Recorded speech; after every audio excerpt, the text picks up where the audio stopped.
Connie, daang-daang fans ang sumalubong kina pambansang kamao Manny Pacquiao at sa makakalaban niyang si Adrian Broner sa kanilang grand arrival dito sa Las Vegas, USA kanina.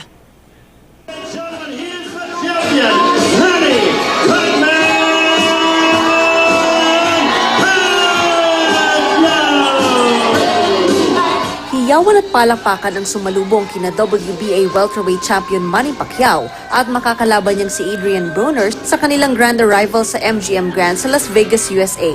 Kasamang dumating ni Pacquiao ang kanyang trainers. May adjustments daw silang ginawa para sa laban na ito para hindi masunog ang katawan niya sa training. We did a lot of things in training, but we had a couple adjustments for our training camp, especially for recovery, body recovery. They're trying to stop me, but you know, every day in our training there's always negotiation. Ngayon lang ulit lalaban si Pacquiao sa Las Vegas mula noong 2016. Hindi ko in-expect na ganito karami yung mga tao na sasalubong. Para bang na-miss nila ako for how many years na hindi ako lumaban dito. Adrian the Broner!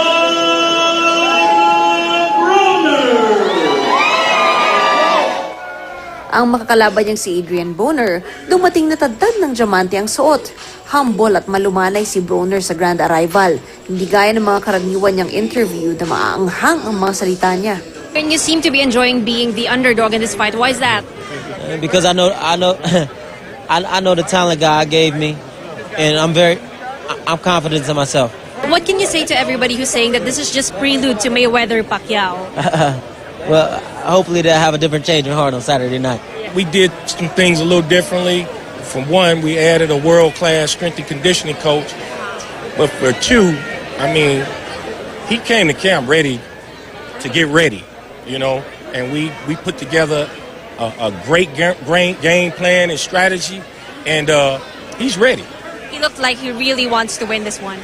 He's going to win this one. Maraming Pinoy ang nagpakita ng suporta sa pambansang kamao. Manny! Manny! Manny! Na-miss namin si Manny for 2 years na hindi siya nag-fight sa Las Vegas. Yes. So, we're here to support him again. Buhay na naman ang Las Vegas! Welcome back to Vegas, Manny! Welcome back! Anong prediction niyo sa laban na to? Manny siyempre. Panalo, panalo. Broner knockdown! Round 6. May kanya-kanyang manok na rin ang mga manonood ng laban. Broner, definitely gonna win. Right now, in my personal opinion, he's a greater fighter. Yeah, he definitely is gonna win. I like Manny Pacquiao. I got Manny Pacquiao on this one. Dumating din ang undercard fighters kabilang ang Cebuanong si Jack Tepora na makakalaban ni Hugo Ruiz sa featherweight division. Sobrang saya kasi binigyan ako ng pangalawang undercard niya tapos sa Las Vegas pa iba yung boxer na nangangarap na lumalaban dito tapos ako pa yung nakuha ng Sir Manny. WBC Bantamweight Championship naman ang paglalabanan ni Raushi Warren at Nordine Obali. Habang sina Badou Jack at Marcus Brown ang mag-aharap para sa WBA Interim Light Heavyweight title. Kaninang tanghali nag-gym training si Pacquiao. Nakalimang round ng meet sila ni Coach Buboy Fernandez. Tsaka nag-shadow boxing, jump rope at core exercises. Light training na lang ito dahil 100% na ang kondisyon ng pambansang kamao. As a head coach kasi, hindi ko nilalagay sa utak niya na tutumbahin natin o ano. Kasi mahirap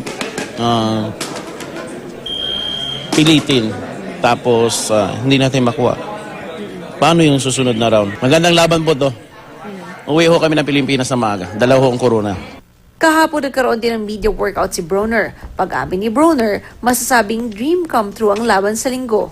I'm doing this to let everybody out there know just follow your dream and don't never let nobody tell you that you can't do something. Where's my boy right there?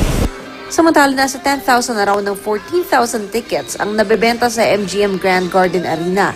Liyamado pa rin si Pacquiao sa betting odds, plus 230 si Broner. Ibig sabihin, mananalo ka ng $230 pag pumusta ka ng 100. Minus 280 naman si Pacquiao. Ibig sabihin, kailangan mong pumusta ng $280 para manalo ng 100. Connie, katatapos lang ng Bible study ni Manny at magpapahinga na muna siya ngayon. Bukas naman, araw ng Miyerkules dito sa Amerika, ay yung final press con na ng laban nila ni Broner. Connie? Yes, at syempre kami magdarasal para sa kanyang tagumpay. Thank you very much sa iyong live report na yan, Mav Gonzalez.